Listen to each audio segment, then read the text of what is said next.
توقف عن السعال. قم بتنقية رئتيك وتهدئة السعال والتخلص من البلغم تماما وزيادة مناعتك. اليوم سأشارك معك وصفة قوية ذات تأثير فوري قليل من الأشخاص يعرفونه. احفظ هذا الفيديو بالفعل لعدم فقدانه.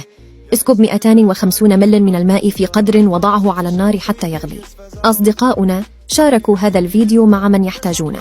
سنحتاج إلى 9 ورقات من أوراق الغار. ضيفي أوراق الغار إلى الماء المغلي، فإن ورقة الغار هي علاج طبيعي لتهدئة الحلق الملتهبة.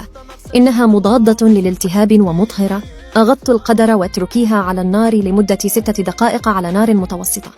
انزعيها من النار. صفي المزيج واتركيه حتى يبرد. قم بعصر عصير ليمونة. الجرعات العالية من فيتامين سي الموجودة في الليمون تعزز المناعة وتقلل من التهاب الحلق.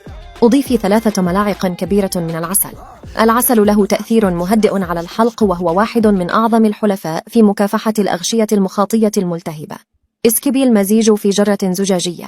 اتركيه حتى يبرد واحتفظي به في الثلاجة. يجب على البالغين تناول 2 أو 3 ملاعق كبيرة في اليوم. أما الأطفال فيمكنهم تناول 2 ملعقة صغيرتين في اليوم كحد أقصى. إذا وصلتم إلى هنا اتركوا لي تعليقا. من أي مدينة شاهدتم هذا الفيديو؟ شكرا.